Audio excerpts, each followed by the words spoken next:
আসসালামু আলাইকুম। আওয়ামী লীগের জন্য সুসংবাদ নাকি দুঃসংবাদ? আসলে এটাকে আমরা কিভাবে বলবো? একদিকে যেমন সুসংবাদ, অন্যদিকে দুঃসংবাদ। তবে সুসংবাদ হলেও এটা দুঃসংবাদই হবে। কেন? একটা শর্ত তৈরি করা হয়েছে। আর এই শর্তটা যদি ধরেন আওয়ামী লীগ মানে অথবা আওয়ামী লীগ এটা মেনে নির্বাচনে আসে, তাহলে আওয়ামী লীগ ভেঙে ২ টুকরো হয়ে যাবে।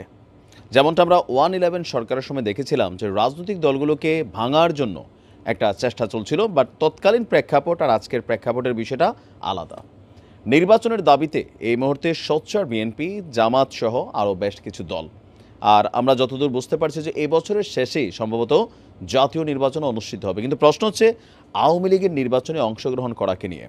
গণ অধিকার পরিষদ থেকে বৈষম্য বিরোধী আন্দোলন, জাতীয় নাগরিক কমিটি, তারা সকলেই বলছে যে আওয়ামী লীগকে নির্বাচনে আসতে দেওয়া যাবে না। কিন্তু সরকারে যারা বসে আছেন তারা কি সিদ্ধান্ত নেওয়ার ক্ষমতা রাখেন? তাহলে কি নির্বাচন মানে গণতান্ত্রিক ওয়েতে হলো? তো নানান প্ল্যান পরিকল্পনা শেষে একটা ফাইনাল শর্ত, কন্ডিশন বাংলাদেশ আওয়ামী লীগকে নির্বাচনে আসার জন্য আজকে আমাদের ইউনূস সরকারের পক্ষ থেকে দেওয়া হলো।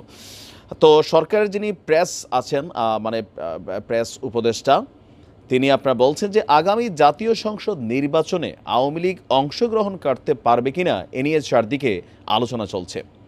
এরই মধ্যে ডক্টর মোহাম্মদ ইউনূসের প্রেস সচিব শফিকুল আলম তিনি আপনার একটা বক্তব্য দিয়েছেন যে মানবতা বিরোধী অপরাধের দায় স্বীকার না করা পর্যন্ত, আপনি লাইনটা খেয়াল করবেন, তিনি বলছেন যে মানবতা বিরোধী অপরাধের দায় স্বীকার না করা পর্যন্ত তারা মানে আওয়ামী লীগ রাজনৈতিক প্রক্রিয়ায় ফিরতে পারবে না। তার মানে আওয়ামী লীগ যদি এখন বলে যে হ্যাঁ আমরা মানবতা বিরোধী অপরাধ করছি, আমরা এটার দায় স্বীকার করলাম, তাহলে তো আওয়ামী লীগের জন্য রাজনীতিতে বা নির্বাচন করার সুযোগ তৈরি হচ্ছে। এটা আওয়ামী লীগ দল হিসাবে। এবার আসেন এখানে আরেকটা পেচকি আছে। পেচকিটা কি?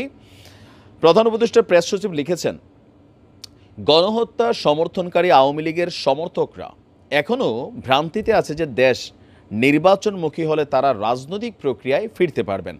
কিন্তু দুঃখিত, মানবতা বিরোধী অপরাধের দায় স্বীকার না করলে এবং এই এবং এর পরের অংশটাতে আওয়ামী লীগের জন্য দুঃসংবাদ যে জায়গাটা আরও বড়, খুন এবং গুমের সাথে জড়িত যে সকল ব্যক্তি আছে তাদেরকে বাদ দেওয়া না পর্যন্ত আওয়ামী লীগ নির্বাচনে অংশগ্রহণ করতে পারবে না। তাহলে খুন এবং গুমের সঙ্গে এই সরকারের পতনের পর সাবেক প্রধানমন্ত্রী শেখ হাসিনা থেকে শুরু করে আওয়ামী লীগের যারা ঊর্ধ্বতন বাঘা, এমপি, মন্ত্রী, উপজেলা চেয়ারম্যান, আমার মনে হয় যে গণহারে যারা লেভেলের রাজনীতি করছে আর কি, মানে পোস্ট পদবিতে ছিল, এদের মধ্যে 80% নেতাকর্মী যারা বড় মাপের সবাই কিন্তু মামলার আসামি। বিশেষ করে বিভিন্ন ধরনের হত্যাকাণ্ডের মামলার আসামি, যদিও এগুলো নিয়ে প্রশ্ন আছে যে বিভিন্ন জায়গায় তাদের বিরুদ্ধে ভুয়া মামলা হয়েছে, আবার অনেক জায়গায় আছে যে না তারা অরিজিনালি এই ঘটনাগুলোতে সমর্থন করছেন, হুকুম দিয়েছেন। আর শেখ হাসিনার বিরুদ্ধে তো সম্ভবত 200 মামলার উপরে আছে, প্লাস গুমের ইস্যুতেও এখানে অনেকেই কানেক্টেড। তো এখন এটা যদি হয় তাহলে আমরা ওনাদের কথা থেকে যেটা বুঝতে পারছি যে শফিক ভাই বলছেন যে 2009 থেকে 24 আওয়ামী লীগের শাসনামলে সংগঠিত হত্যাকাণ্ড এবং মানবাধিকার লঙ্ঘনের সাথে জড়িত ব্যক্তিদের এবং আদেশকারীদের বিচার করা হবে। তাহলে এটা যদি বিচার করা হয় আর যারা এই ট্রাইব্যুনালের আদালতে অপরাধী সাব্যস্ত হয়ে যাবেন তারা কিন্তু নির্বাচনে অংশগ্রহণ করতে পারবেন না। তার মানে আওয়ামী লীগের এখন গত 15 বছর ধরে আমরা যেই সকল নেতা কর্মী বা বিভিন্ন লেভেলে যাদেরকে দেখেছি এদের মধ্যে 80%ই ঝরে যাবে, থাকবে কত? 20%। তো এই 20%-এর মধ্যে নেতৃত্ব দিবে কে দলটাকে? বাংলাদেশে আওয়ামী লীগ বলেন, বিএনপি বলেন বা জাতীয় পার্টি, জামাতের হিসাবটা আলাদা। এই তিনটা দল বেসিক্যালি আপনার পরিবারতান্ত্রিক রাজনীতি করে। আমরা বিভিন্ন সময় দেখেছি আওয়ামী লীগ সরকার আমলেও বিএনপির থেকে জিয়া পরিবারকে মাইনাস করে নতুনভাবে এখানে আরও বেশ কয়েকটা টিম তৈরি করার চেষ্টা করা হয়েছে, 1-11-এর সময় করা হয়েছে, কিন্তু এগুলো আসলে কোনোটাই টেকসই হয়নি। দিন শেষে বাংলাদেশের জনগণ তারা আপনার যেটা করে, শেখ পরিবার ব্যতীত আওয়ামী লীগ, জিয়া পরিবার ব্যতীত বিএনপি, এই দুইটা ইস্যুতে বাংলাদেশের জনগণ যারা আছে দলগুলোর সমর্থক তারা অন্যদেরকে আসলে কোনোভাবেই মেনে নেয় না।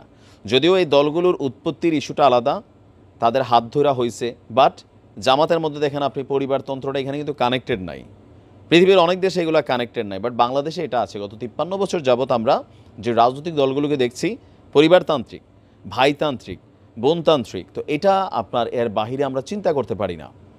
এখন আওয়ামী লীগ নির্বাচনে গ্রহণ করতে পারবে যদি পরিবারতান্ত্রিক রাজনীতি থেকে সরে আসে, তার মানে মূল যে আওয়ামী লীগ আমরা ধরতেই পারি সেটা ভেঙে যাবে। আর বাকি যে 20%, তো এখন আওয়ামী লীগের কোনো মুখপাত্র নেই, অফিস মানে যে গণমাধ্যমের সাথে কথা বলবেন এমন আসলে কেউই নেই।